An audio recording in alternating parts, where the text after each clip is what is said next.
that's used for resources every day.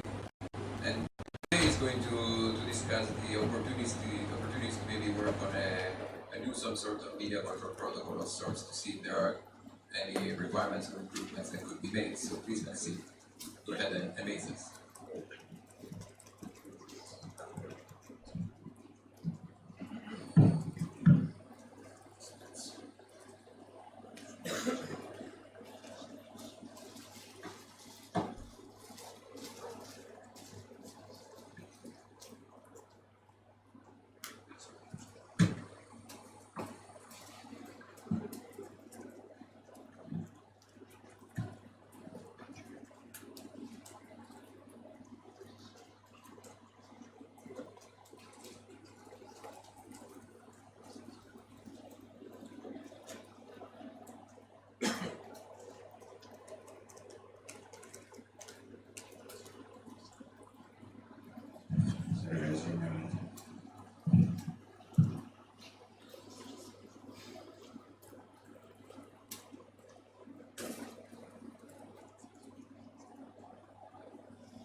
Sorry, kind of experimenting with a little robot. It did a good job, actually. This movement.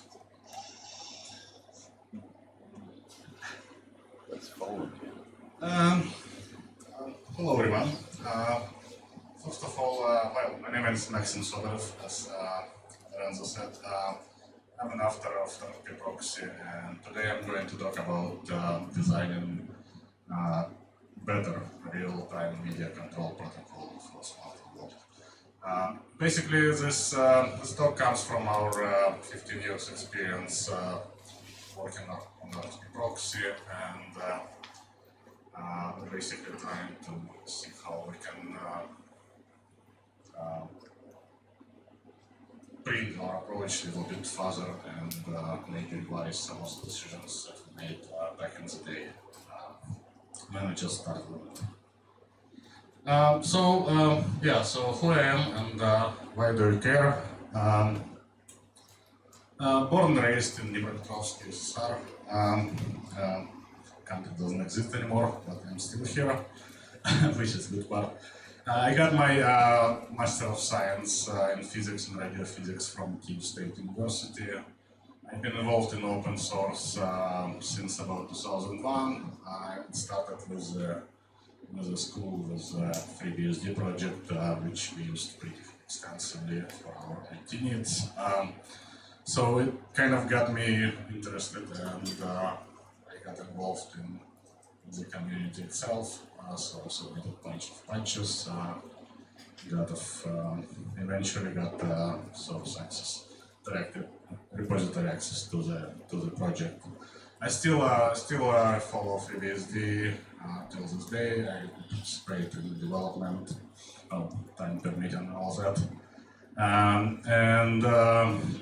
It's very interesting, like a project, like 300 people involved, very big by open source standards. One of the longest living projects, I think, in open source world. So I joined SIP Revolution in about 2003, and it was probably one of these guys here. So praise the Lord. We can take a discussion. Yeah. So, the oldest. It started with when I just finished my school, like after a few years, I was looking for a job, and I got involved with a company called Porta Software, and they basically asked me to work on implementing a CIPSoft switch for them.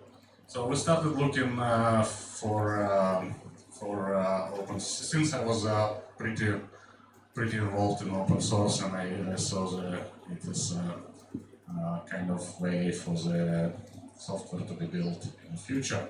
So we started looking at the open source projects at the time, and after a little bit of digging, we found C++ router, which was pretty rough at the time, but among the other projects, it was the most, I would say, structured and promising.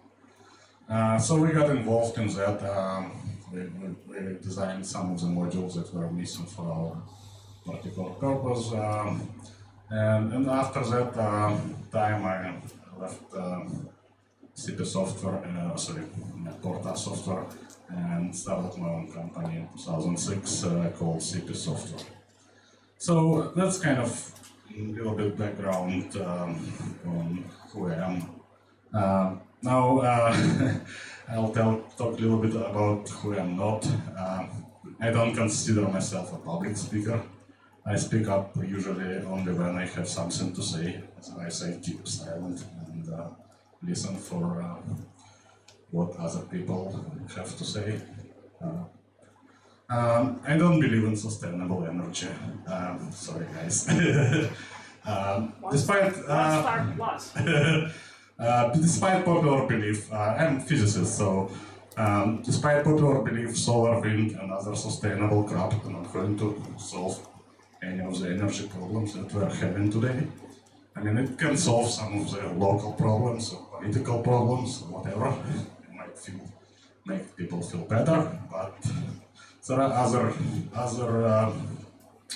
other considerations that are really important when talking about energy, such as energy density, for example, which is very, very bad for any sustainable stuff.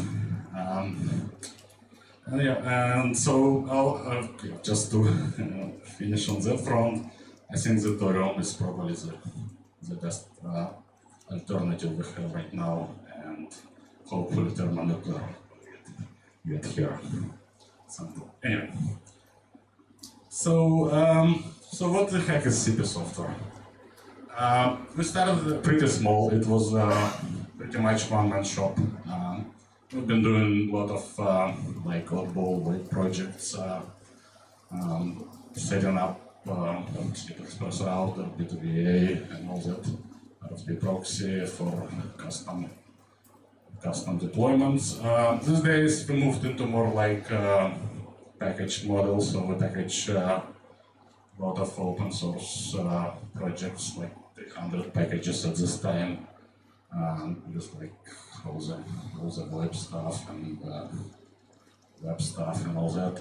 And we provide customers with kind of ready-to-go solutions. So usually our customers are small and medium-sized businesses who don't have necessarily expertise to build their own kind of thing.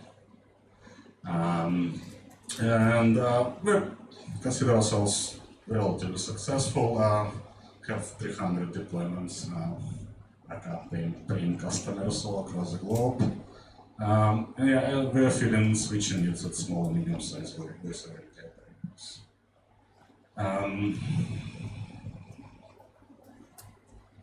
our open source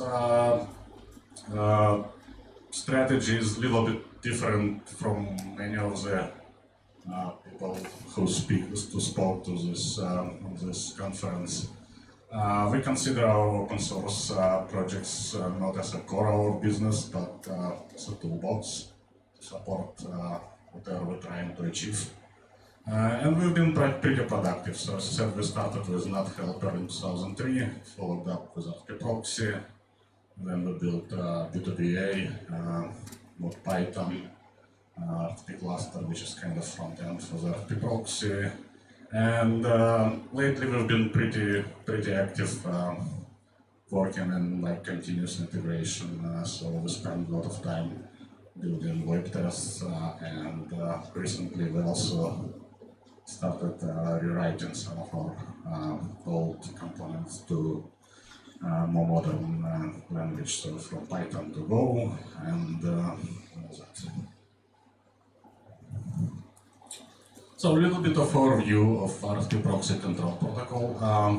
So that's the protocol which kind of between OpenShips or Camelio or BA for that matter and RTP proxy, and basically the subject of this talk. We did not really put a lot of prior effort to design it. It's pretty much we designed it as we go. Although we took a lot of inspiration and a lot of ideas from the C protocol. So it's very simple transactional based protocol. There is no like session setup or anything like that. On the protocol level itself, there is RTP session obviously, but there's no negotiation or anything. So it's basically response and reply, and client controls the transmits, no session setup and all that. We specifically designed this protocol to be very concise, so we only transmit the data that is needed for session setup. We don't transmit stuff that is not needed, like, I don't know, all this stuff. Most of, like 90% of the stuff in the SDP we just ignore. We also wanted this protocol to be easy to debug, so it's text-based, easy to parse with naked eye. Yeah, and the set of commands is pretty much you can fill in one sheet of paper. So these days we have pretty big, well not big, but pretty extensive infrastructure around the proxy control protocol. So we have very good support in both Camelio and OpenShips, just historically because we are first RTP forwarder of the kind. So the module is rock solid and very well tested and documented. Over the years, we also built support for this protocol into our own CPD2BA, both Python and Go version, and we also have support for the RTP protocol in RTP cluster, both versions, and also we have pretty good Wireshark sector, so which was not our development, but it was contributed by one of the users, and it works very well. Helps a lot to debug and figure out any issues with that. So yeah, as I said, we're in the latest few years we've been very active in building automated test suite for the protocol and the RTP proxy itself. Like as of now, we're hitting like 86% of RTP proxy code with just automated functional testing. And it helped a lot by the simplicity of the protocol itself. One of the reasons for that is at CP we like to think about our product, our business as somebody. We draw a lot of inspiration from airplane industry, so we basically put a lot of testing and a lot of validation into all stuff. So because when you put your ass on an airplane, basically there's no backup. We don't have a parachute, so it needs just to go from A to B, like pretty much, and it works. I mean, airplanes are known for their reliability, so that's kind of what we strive to. But we don't build like the fastest airplanes or biggest airplanes. We just want the most reliable ones and most economical. So people putting traffic on our systems needs to be sure that they will get best reliability. We also put a lot of since there are like probably 5 or more maybe implementations of the control protocol right now. We put a lot of effort in testing client-side implementation of the protocol. So we test pretty much any OpenShift or Camellia version under the sun, even some of the versions that are already deprecated by the respective vendors, and it's been tested against both the latest RTP proxy version and our production version at the time. Whenever we find regression, we try to dissect it back to specific commit or maybe a small range of commits and report it back to the appropriate project to get it fixed. Now I would like to make a little bit of intermission.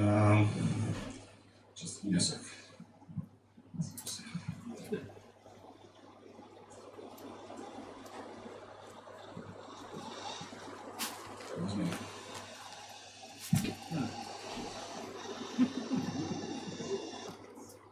Over there.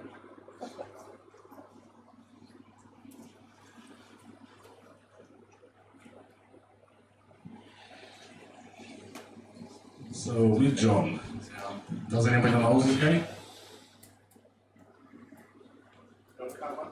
Yes. Nice.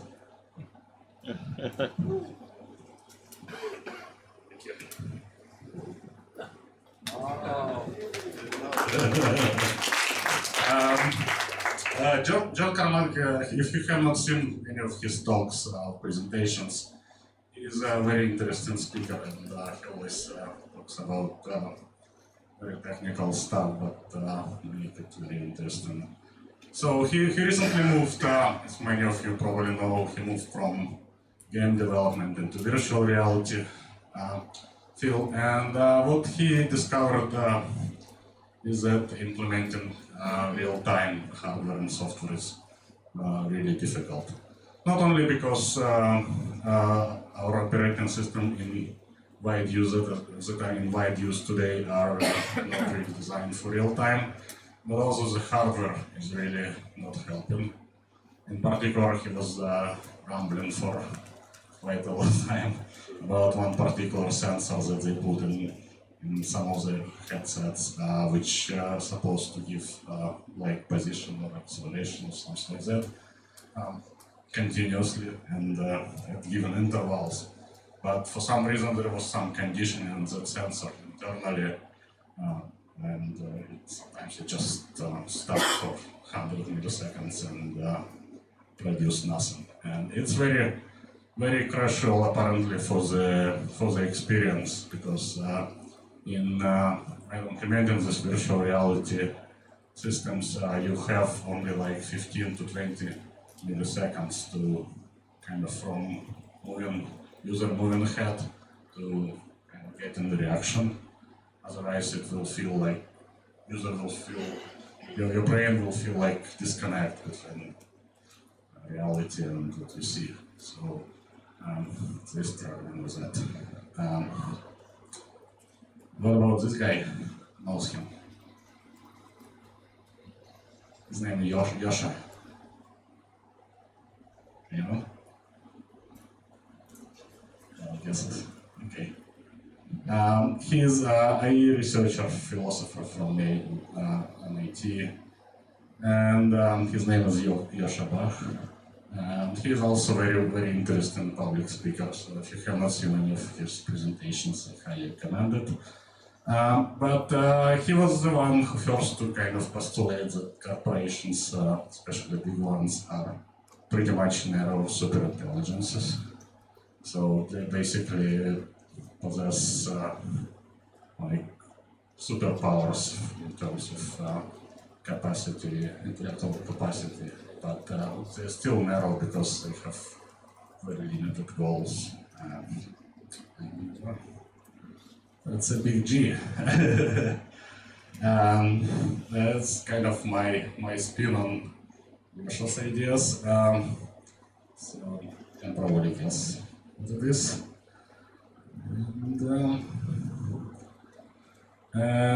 So it's a species of famous family of paperclips maximizers, except this one doesn't really collect paperclips, but collects something else. And I have nothing against Google or Edison. Those companies build products and they provide value to society. But superintelligence of this kind are not very good at producing coherent standards.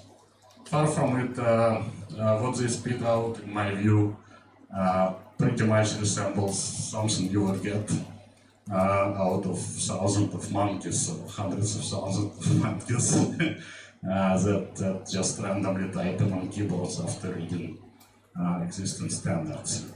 So those standards might give like fill some instrumental goals for those super intelligences, but to kind of collect more and more paper clips and build the products, but they don't live very much as super intelligence of this kind itself. It's basically limited in time, so it's basically kind of my view on existing WebRTC and stuff standards. In my view, they are kind of intermediary standards. I'm not dismissing the value or usefulness for the time being, but they're probably going to be replaced by something better. Anyway, going back to the topic of this talk. So what we have in mind for the RTP session control protocol? We're kind of thinking about how we can solve some of the latency issues in particular, because right now the current protocol you need to make several. If you want, for example, create several callbacks or put some parameters on existing session, you need to make several trips to the RTP proxy, so which increases both the latency. And latency is something that you cannot really fix easily, especially if you're talking about distributed systems. Speed of light is constant, so there's no way around it. So we're taking a little bit of hint from, for example, Apple, who put real language into display protocol. Probably in a kind of attempt to solve some of the same problems, because when you have display system, you invariably want it to be fluid. So between the time that application issues some update request and the time that the display manager actually fills this request on the screen, you want this time to be pretty consistent. So you don't want, depending on the complexity of the request, to have different amount of time this operation to take. So what is proposed is basically implement a little bit of kind of control language, session control language, which would replace the current fixed protocol. So what we see it to be like very simple language. So stack-based language with kind of a lot of inspiration from CPU development over the years. So I'll give you an example of how it's going. We see it work. So let's say this is the command which creates one of the legs for the RTP session right now. We replace it with series of opcodes. So basically, take all those arguments, and the first step, we put it on the stack via a series of operations, and then we actually invoke the function to create a session, and that function will put back that import number, the stack. Then we can basically pop this number and return it.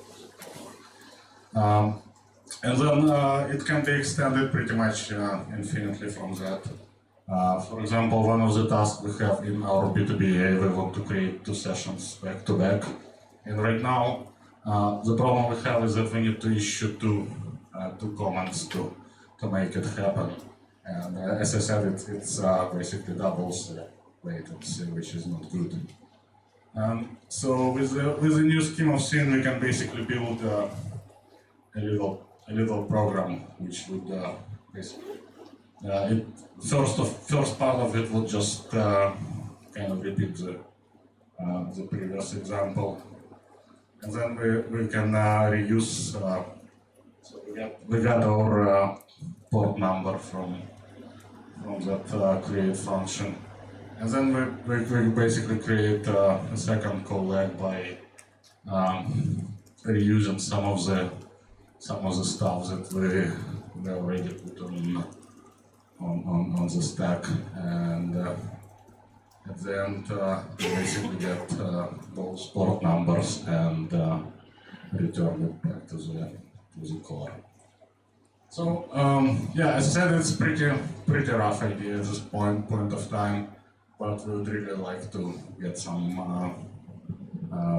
proof of concept and more discussion maybe. So a lot of things are not really thought about. So we need some exception handling, like branching, maybe some subroutines on wire format. But even with the text format, I ran some numbers, and it looks like with the average average call ID allowance, we only given like 20 to 40% extension of a single command, and we might save some wire bytes somewhere for if we send more than one command actually. We have several projects of the similar kind of this time. So if people from like Media Proxy or Splitwise, RTP Engine want to join us in this, it's more than welcome. And that's pretty much it. I don't know if a lot of time left or anything, but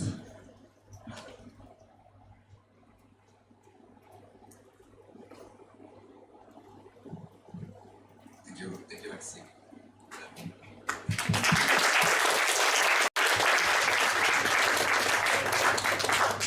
Do we have any questions for me? Or are you just really, really, really hungry? Really, really, really. Then, thank you, Maxime. Thanks again.